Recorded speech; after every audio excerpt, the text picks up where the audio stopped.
Analisis data. Assalamualaikum warahmatullahi wabarakatuh. Hai semuanya. Perkenalkan, kami dari kelompok 4 yang beranggotakan Khairun Najmi, Emrevan Khairinata, Nashwa Aura Adiba, Nesa Juan Sabila, dan Rafini Mawaddah. Pada kesempatan kali ini, kami akan mempresentasikan materi dengan judul Analisis Data pada mata pelajaran TIK yang dibimbing oleh Ibu Meli Triana, SPD. Langsung saja kita ke materi pertama yang akan dijelaskan oleh teman saya yang bernama Rafini. Baik, kali ini saya akan membahas tentang format file. Dalam komputer, format file dapat dilihat pada akhiran setiap file setelah simbol titik. Akhiran tersebut disebut sebagai ekstensi file.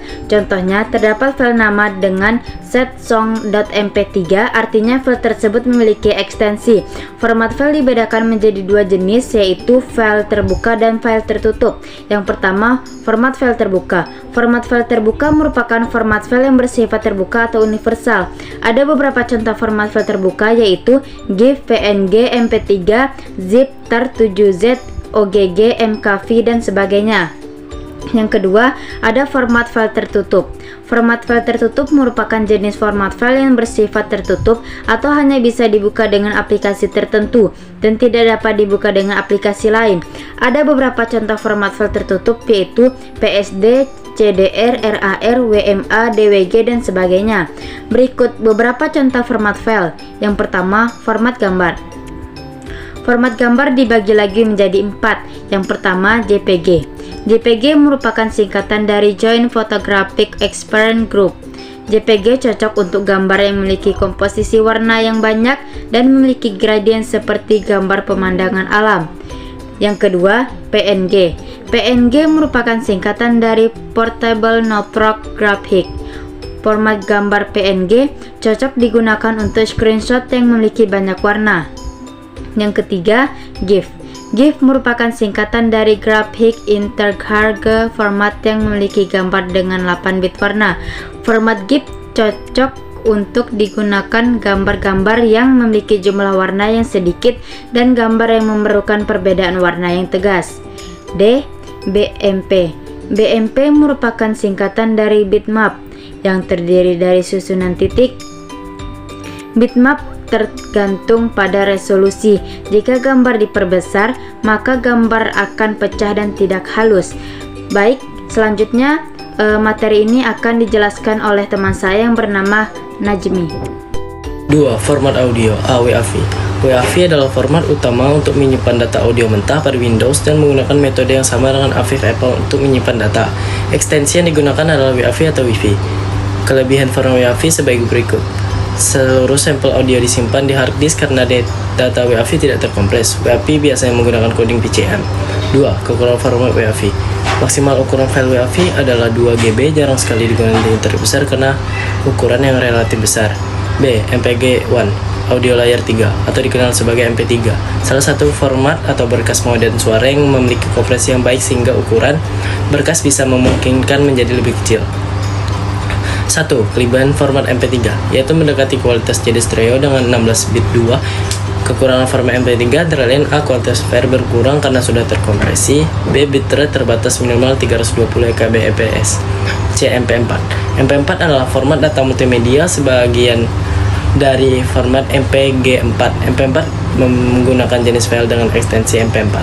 1. Kelebihan format MP4 adalah menggunakan kode video yang disebut H.264, ukuran file yang hampir setara dengan Blu-ray disc. 3. File video ASFF, mendukung digital text management dan bitrate encoding rendah. Kekurangan format MP4 adalah format video ini sering digunakan dalam jaringan internet 3GP. Format video ini sering digunakan untuk kebutuhan multimedia yang memiliki ukuran lebih kecil dan kecil. Kualitas gambar di bawah MP4. C. MPEG-1. Format video ini merupakan kelas intrusi video yang dengan kualitas gambar setara HVS serta memiliki kualitas suara dengan CD D MPG-2. Format ini memiliki kualitas suara dengan kualitas gambar level siaran atau MP4. MPG-4 memiliki kualitas gambar yang jauh lebih bagus, dikemas dalam ukuran file yang lebih besar. Materi selanjutnya akan dilanjutkan oleh teman saya yang bernama Nashwa. Fitur lanjut Microsoft Office Word. 1. Membuat referensi. Penulisan karya tulis disertai dengan kutipan dari berbagai sumber. Sumber tersebut bisa didapatkan dari buku, jurnal, internet, dan lainnya. Microsoft Word memberikan fitur yang dapat secara otomatis memasukkan referensi, kemudian ditampilkan terurut abjad pada daftar pustaka. Berikut cara membuat referensi pada Microsoft Word. Yang pertama, ketikkan kalimat atau paragraf yang dikutip dari sumber pada lembar kerja Microsoft. 2. Klik menu References, lalu ubah style sesuai dengan standar penulisan citasi yang digunakan, misalnya APA. 3. Klik Insert Citation, lalu klik Add New Source. 4. Kemudian pilih sumber informasi pada Type of Source, sebagai contoh pilih Book. 5. Klik Edit untuk menambahkan nama penulis. 6. Masukkan nama penulis, misalnya Henry Pandia dengan last name Pandia dan first name Henry. Lalu klik Add, lalu klik OK. 7. Masukkan judul buku pada title, tahun terbit pada year, kota penerbitan buku pada citi, dan nama penerbit buku pada publisher. Kemudian klik OK. 8. Letakkan kursor pada sebelah kanan kalimat atau paragraf yang dikutip. 9. Klik References, lalu klik Insert Citation dan pilih buku yang dikutip. 10. Nama penulis dan tahun akan muncul di samping kalimat atau paragraf yang dikutip. 11. Setelah membuat referensi, perlu memasukkan sumber atau daftar pustaka di akhir karya tulis. Caranya yaitu: A. Letakkan kursor di halaman baru atau tempat yang diinginkan. B. Klik References. C. Klik Bibliografi, lalu klik Insert Biography. D. Maka daftar sumber yang digunakan dalam proses penulisan karya tulis akan muncul secara otomatis. 2. Membuat daftar isi. Daftar isi merupakan hal yang penting dalam sebuah karya ilmiah. Berikut merupakan cara otomatis membuat daftar isi menggunakan Microsoft Word. A. Pastikan dokumen diberikan nomor halaman, lalu klik menu Insert, lalu klik Page Number. B. Pilih letak penulisan halaman, sebagai contoh pilih Bottom of Page. C. Kemudian pilih apakah nomor halaman akan diletakkan di kiri, tengah, atau kanan. D. Atur juga apakah format penomoran pada halaman menggunakan angka, abjad, atau angka Romawi. Atur penomoran apakah akan menggunakan dari awal atau mulai dari suatu angka tertentu dengan mengisikan bilangan pada start at. F. Blok tulisan daftar isi, kemudian pilih heading 1 pada style. Atur font sesuai format. G. Lakukan cara yang sama pada judul bab seperti bab 1, bab 2, bab 3, dan seterusnya. H. Kembali ke halaman daftar isi, kemudian klik menu References, lalu klik Table of Contents. Pilih Automatic Table 1, lalu hasil daftar isi dan nomor halaman akan tertampil. I. Apabila terjadi perubahan pada nama bab atau nomor halaman, klik Update Table pada pojok kiri atas bagian daftar isi, lalu klik Update Page Numbers Only untuk memperbarui nomor halaman, atau klik Update Entry Table untuk memperbarui nama bab dan nomor halaman. Dari selanjutnya akan dijelaskan oleh teman saya yang bernama Revan. Model komputasi. Model komputasi adalah sebuah model matematika yang digunakan untuk menyimulasi sebuah fenomena atau perilaku natural dengan menggunakan komputer. Model komputasi berfungsi untuk melakukan observasi secara langsung untuk mengetahui efek langsung dari sebuah perubahan dengan melakukan penyesuaian variabel model dalam simulasi dengan bermacam-macam model. Yang pertama ada model fungsional. Model fungsional terdiri dari set nilai-nilai, fungsi-fungsi, operasi aplikasi fungsi, dan komposisi fungsi. Fungsi dapat mengambil fungsi lain sebagai argumentasi dan mengembalikan fungsi sebagai hasil atau biasa disebut higher order function. Yang kedua, model logika. Model logika terdiri dari satu set nilai-nilai, definisi hubungan, dan kesimpulan logis. Program terdiri dari definisi hubungan dan suatu komputasi merupakan suatu urutan kesimpulan-kesimpulan. Yang ketiga, model imperatif. Terdiri dari satu set nilai-nilai yang mencakup suatu keadaan dan operasi tugas untuk memodifikasi pernyataan. Pernyataan adalah set pasangan dari konstanta dan variabel. Contoh penerapan atau penggunaan komputasi. Yang pertama, PetriNet. Petrinet adalah salah satu model untuk merepresentasikan sistem terdistribusi diskrit. Petrinet merupakan grafik dua arah yang terdiri dari flash, transition, dan tanda panah yang menghubungkan keduanya. Petrinet pertama kali diajukan oleh Carl Adam Petri pada tahun 1962. Yang kedua, mesin Mealy. Mesin Mealy adalah automasi fasa berhingga atau biasa disebut finished state automaton atau finished state transducer yang menghasilkan keluaran berdasarkan fasa saat itu dan bagian masukan atau input. Diagram fasa dari mesin Mealy memiliki sinyal masukan dan sinyal keluaran untuk tiap-tiap transisi. Yang ketiga, mesin Moore. Mesin Moore adalah automasi fasa berhingga atau biasa disebut finished state automaton, di mana keluaran yang ditentukan hanya oleh fasa saat itu, tidak terpengaruh oleh bagian masukan atau input. Diagram fasa dari mesin Moore memiliki sinyal keluaran untuk masing-masing fasa, berbeda dengan mesin Mealy yang mempunyai keluaran tiap transisi. Baiklah, materi selanjutnya akan dijelaskan oleh teman saya yaitu Nesa. Baiklah, selanjutnya saya akan menjelaskan tentang data cleaning. Pertama-tama kita harus mengetahui pengertian dari data cleaning tersebut.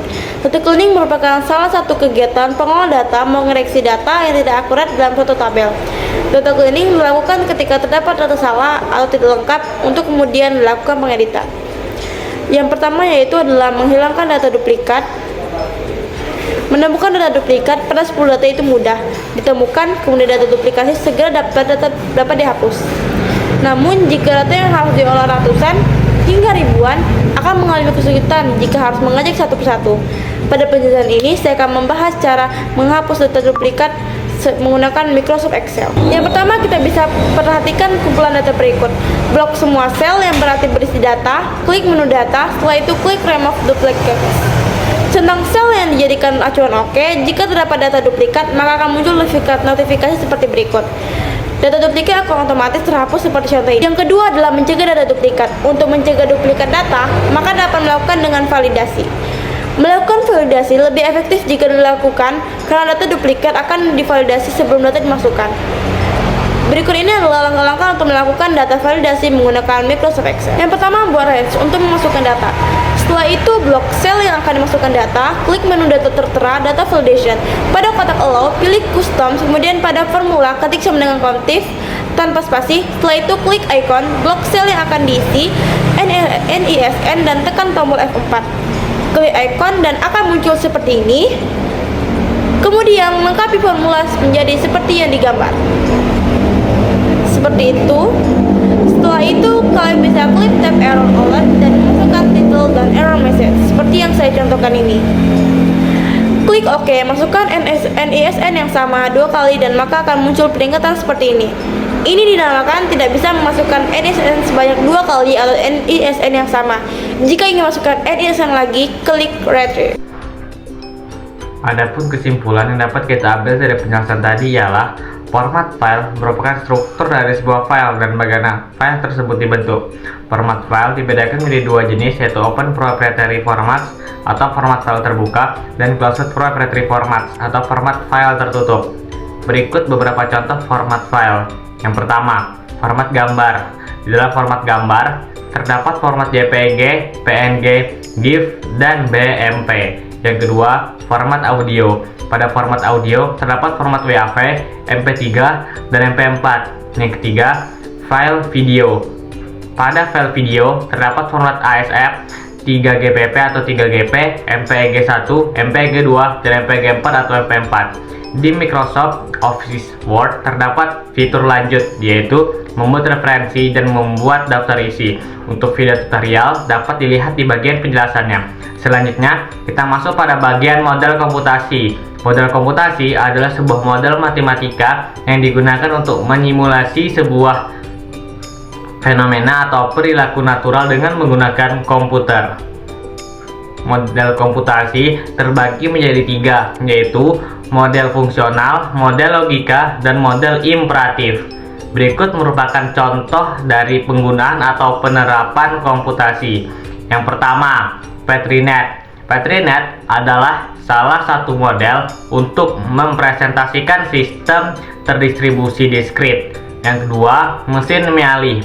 Mesin Mealy adalah otomasi fase berhingga atau finite state automaton atau dengan nama lain finite state transducer yang menghasilkan keluaran berdasarkan fase saat itu dan bagian masukan atau input. Yang ketiga, mesin Moore. Mesin Moore adalah otomasi fase berhingga atau finite state automaton di mana keluarannya ditentukan hanya oleh fase saat itu dan tidak terpengaruh oleh bagian masukan atau input. Yang terakhir yaitu data cleaning. Data cleaning merupakan proses mendeteksi atau mengoreksi data yang tidak akurat dari suatu tabel atau basis data. Untuk video tutorialnya dapat dilihat pada bagian penjelasan. Sekian presentasi dari kami, lebih dan kurangnya kami mohon maaf. Wassalamualaikum warahmatullahi wabarakatuh.